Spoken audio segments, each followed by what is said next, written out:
Good morning, I'm Michael from Moat Monster Gaming, and if you enjoy the video, please like and subscribe. Happy New Year, everyone. I thought I would do a video of my top 5 purchases from the end of last year. So it's January now, and I didn't do any of my December videos because I was too busy at work and actually just with Christmas. So here are my top 5 purchases from December. So first of all, coming in at number 5, I have some Megaforce. I really liked Megaforce when I was a kid. I had this one. I had lots of the other little ones. And basically, these are kind of like the mid-size vehicles that Conan made for Megaforce. And this is a triax crossbolt. And if I just pop my one from the 80s out. So box, unfortunately, very tatty because this is my one from a kid. But basically, you got a vehicle and it did something. So in this case, this one pops open and inside we have a helicopter. So I had loads of the carded ones and a couple of the bigger vehicles, but I never had these 3, so I managed to pick them up. So first of all, this is the Thunderwolf. So this is a V-Rox helicopter sort of drop ship. I like at the back that you always have little explanation of how the vehicle worked, and then popping it open, very nicely bubble wrapped this was, we have this very, very cool helicopter. Doesn't spin as well as I would like, but pull these apart, and it's old, so I don't really want to pull too much about, but it can drop a vehicle that goes underneath, and this opens and a little tank would come out. So if I put that to one side, what else have we got inside? Here, very nicely packed, we have the rocket launcher tank. There we go, which sits in there and then goes in the front. This one here is the Strike Master for the Triax Army. So again, on the back, little details on how the vehicle worked. And then inside, I quite like this one. Oh, let's move that to...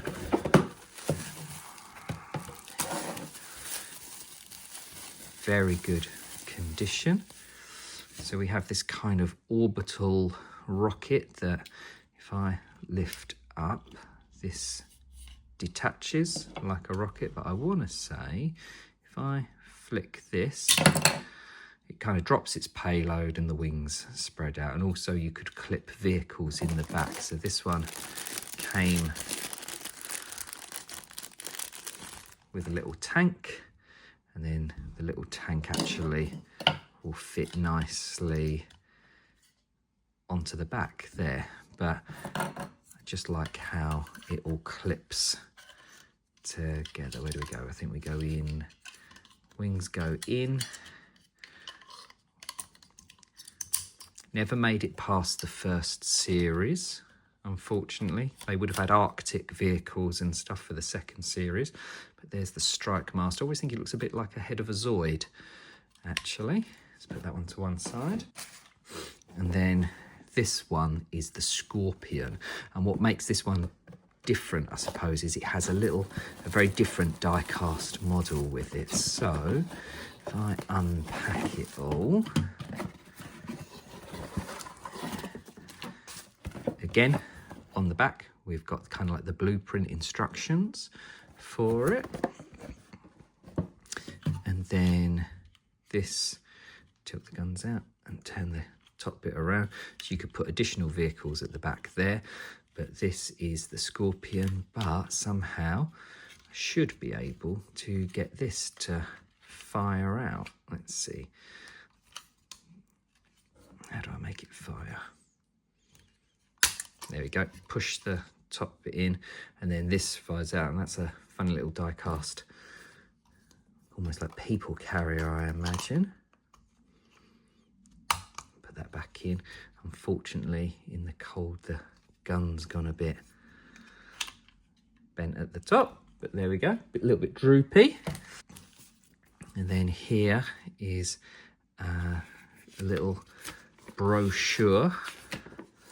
There you go. So there's all the little vehicles that you could get with it, and then turning it around, these are the big ones. So I've now got these 4 here, and I've already got the ram fist, and I've also got a very battered Goliath that came from a junk shop a couple of years ago.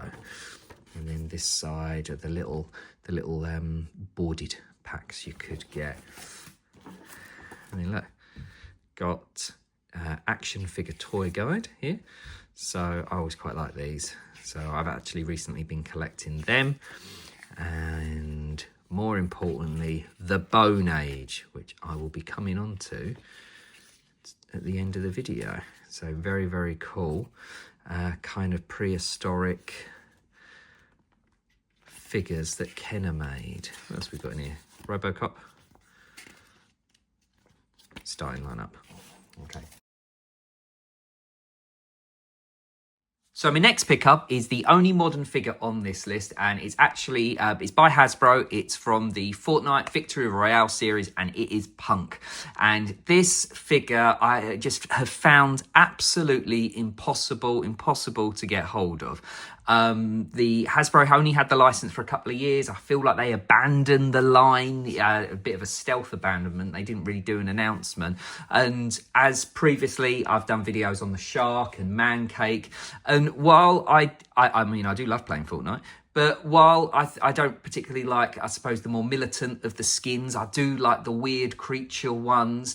And actually, Punk here is one of the hardest ones. I've never seen it in the wild. It took absolutely ages to track down, but it is a fantastic figure. So first of all, I really love the jack-o'-lantern style face. Clearly it's a helmet because we have nice pink human hands here, so it's not actually a pumpkin come to life. But I really like everything from the little tassels to the spotty socks that we have here on the bottom. Like really cool. Doesn't come with much, comes with a rifle and 2 bats. This bat's, well, I think I've got to go down actually. This bat is just kind of very plain, whereas this one, I like that it's got like little bits of twigs sprouting from it. But yeah, I think for me, this has been one of the hardest figures to get. I've always been looking out for it. Never on Amazon, never on eBay. And yeah, never in the shops. Really pleased. So I've now only got a couple more of the Fortnite people left to get. I still need a couple of the more exciting looking ones, but this one was at the top of my list. And I mean, cool box art as well. Really pleased to have finally picked it up. Now, I'm a really big Conan fan, be it the early 70s stuff to the more modern Marvel stuff they did. I'm also reading the current Titan run. And for me, Conan has always been about him fighting big, horrible, crazy monsters like we used to get on the fronts of the covers in the 70s and 80s. I particularly like this cover here, fighting some big mantis thing on the front of Savage Sword of Conan 69, so Plunder of Death Island. So I was excited because I actually had these Conan comics in the 80s when I was a kid. I was excited when they did the Adventurer cartoon, and while it wasn't the best cartoon in the world, I did enjoy it. I like the Snake Men and the Star Metal and stuff. So I never had any of the figures. I suppose I'd outgrown the figures and I was more just buying comics. So I did manage to just recently pick this up. This is Thunder, Battle Stallion. And I already have it out and it is huge. I can't, actually, I'm going to have to move the camera around to do this justice. Hold on.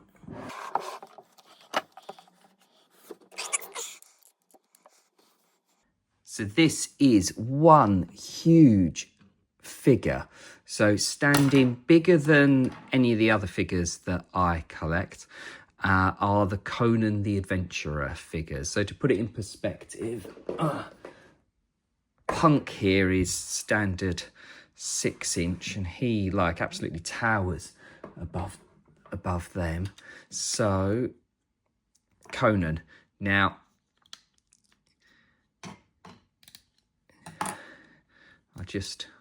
hopefully this all clips nicely apart. So this Conan comes with galvanized battle armor, which in fact is just shiny plastic. And I've got to say, the armor feels horrible, feels cheap. Like you pick it up and it's super lightweight. And I imagine that with the tiniest bit of effort, you could actually just put your finger through it. But the figure himself, I mean, I'm not going to pull this in case it doesn't do. I did try it when I first got it, and it does flap his arms about. But while the figure is very bulky, he does look cool on the horse. And here's Thunder here, and the armor comes off as well. I think I prefer without armor, but I was worried about how I was going to store the armor, so I thought, you know what, I'll display it. But this is a big horse, and you pull this, and I'm going to risk it, and we have galloping horse action. Do it again. Pulling the cord at the back. So actually, it is still going, apparently. And it got rockets or missiles that fire, but it is actually a very big, good figure. So I don't have a Conan display yet, but I have been looking at picking up some of the other figures because they do look quite nice carded. The box, unfortunately, is a little bit tattier than I would have liked, but it's still a decent box, especially because I didn't pay much for it. But yeah, this figure, it just looks great because it's so big. On the shelf that I've had it stored on over Christmas, it just towers above the other figures I've got, and I must say I am really impressed with it. I do really like it. It's made me want to get more, and I have actually got some Conan comics I might display alongside it. The only thing I will say is the paint does tend to rub as you put the hat on, but there we go. Conan the Adventurer, Thunder Battle Stallion. There you go, hook that. How did I do that before? I think I had that hooked. Oh, try again. Leave that hooked there. But yeah, absolutely massive, just like Conan. There you go, let's put him to one side. Now, my next top pickup is a line that I never really looked at, and it is Captain Power. Now, as a kid, me and my brother, we had one of these each. This was my one, this was my brother's one. And this guy's crazy brittle, thanks to sort of gold plastic syndrome. But we just had these, and they kind of knocked about in the G.I. Joe box. I think this might have been a Destro like robot creations, like a bat sort of thing, and then this guy flew around with the Joes, but actually that was it. But I did watch a few years ago, I did start trying to watch Captain Power because it was all uploaded on YouTube. We never saw it as a kid. We only ever saw the figures in the shops once or twice, and I thought it was pretty dark for a kids program, so I've always been on the lookout. But yeah, so in December I managed to pick up Captain Power in here, this very, very shiny carded package, and there he is there. He's got a little gun. Probably the most brittlest figure going right now because it just looks like the gold plastic is going to snap on it. And then turning him over, we can see some of the characters. So we've got like this card here tells you all about, I'll move it so we can actually see it. So this card here tells you all about it's the year 2199 and how he's the Captain Jonathan Power, the heroic leader of the soldiers of the future. For me, it was just pretty much an advert in the back of a comic. I mean, I don't remember the adverts on the TV. I only saw them in the shops a couple of times, but there were always adverts for Captain Power in the back of like Marvel and DC comics. And then, yeah, so we had Major Hawk, and there's the Blastar Ground Guardian. But yeah, so finally managed to pick up Captain Power. Really, really pleased. I mean, it is a bit of a failed toy line by Mattel, and I do like a failed toy line, but this is even more impressive. So this is the Power Jet, and it is beautiful. I mean, the box is in pretty good condition as well. I keep flipping it this way. So, and basically you could use this vehicle to zap the TV while you were watching Captain Power, and it would react. So if the TV, like if the screen shot at, got work out how we show you this. So yeah, there'd be kind of funny images on the screen, and you can see it on when you watch the episodes, sort of weird computer generated sort of images, and then they would shoot back at your sensor, and you would on your vehicle, and you would have to shoot back at it. There you go. There's a better explanation there. And obviously, if it hits you, it ejects Captain Power, and if you hit it, it does a thing. So popping it open, really nice that it still has the original. Oh, come on! All the original polystyrene. Stickers not applied. Let's take it out. Lots of plastic. So it just looks minty, crisp and white. Cockpit. Oh, how do I open that? Can't remember. I think I pull that. There we go. Oh, and then it lifts out. But actually the whole seat is triggered to eject when you're battling with your TV or the other toys that kind of shot the lasers. Interesting that it's kind of got this kind of rubbery bit. I guess they thought you might try and jab it in someone's face, or actually jab it at the TV. That's probably to protect the TV from getting smashed. But there, a sensor and like a laser to project out.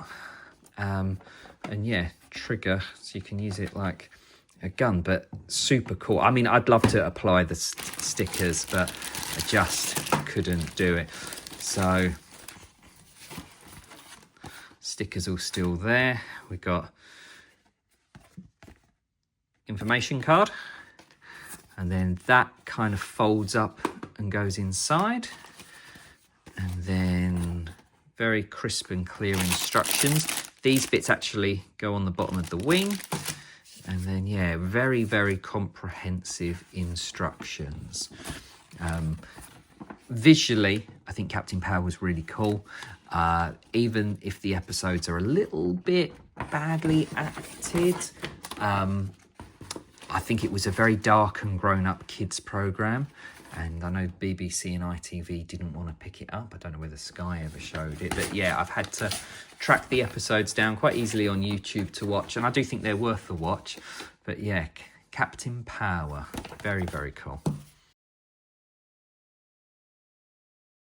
So my final two top pickups of the year have got to be these two Bone Age vehicles. Now, the Bone Age, for anyone that doesn't know, was a failed Kenner line from, I'm going to say, 88, 89. And basically, they were bone skeletons that you could disassemble and turn into vehicles. So fossilized bone dinosaurs that you could take apart and make into all sorts of crazy things. Now, the only one, I've been trying to get them for years, and I'm always on the lookout, but the only one I've had previously is this one, the Tritops, and I don't even have the right man with it. So if I just move these to one side. So this is the Tritops. Now, it's a bit like a 3D jigsaw puzzle that you can put together, and just so you know, these horns fire off. I previously did a little short about it, but if I then take this to one side, if we look on the back of the box, you can not just make them into different vehicles. Instead of being a dinosaur, you can combine them to make all sorts of things. I always quite like that. Reminded me of something out of Dungeons and Dragons Dark Sun, that did actually. But yeah, so that's the box for that. So that's old. I've had that for a while, but I managed to pick, there's a couple more of the pictures from the little book. So these are all growls. I mean, I'm sure I'll never pick any more of them up, but if I can, I will. But then these are little vehicles, very similar to the sort of Robin Hood Prince of Thieves vehicles they did with Kenner, and like the Ewok. You can feel like it's channeling sort of like the Ewok catapult and even the Ewok glider in places. But yeah, these little kind of, it says traps, but these little vehicles. So if I show them here, so this is the first one. So this is the Rambammer, and really nice condition from the box and solid because it's got its inserts. Now, the interesting thing is that you can actually take these and then assemble them onto the dinosaur parts. So where these come apart, you can actually clip these weapon platforms onto the various different bits and create even more crazy shapes. Now, I'm not going to do that because the plastic is so old. I'm so worried that they're going to fall apart. But let's pop this open and have a look inside. Oh, so really, really nice. So here it is. So actually it would use these kind of holes so it could peg onto the vehicles. You have a choice. You can either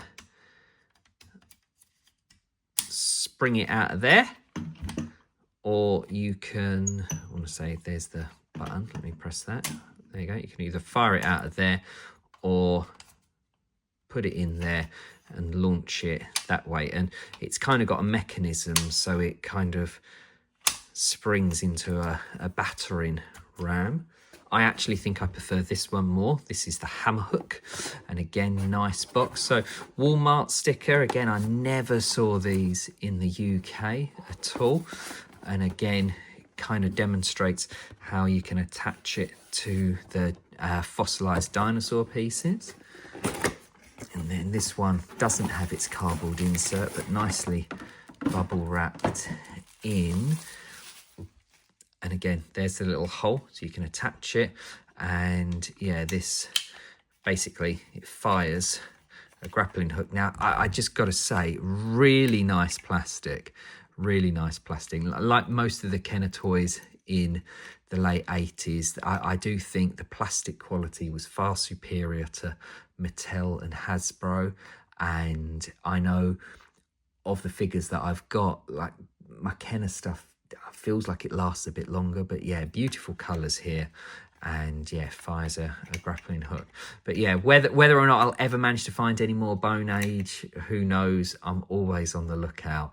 I just think it was such a cool toy line. Just obviously Dino Riders must have won that little brief battle of the mini figures fighting or riding dinosaurs. But yeah, there we go. Thank you very much for looking. Take care and have a happy new year. Thank you.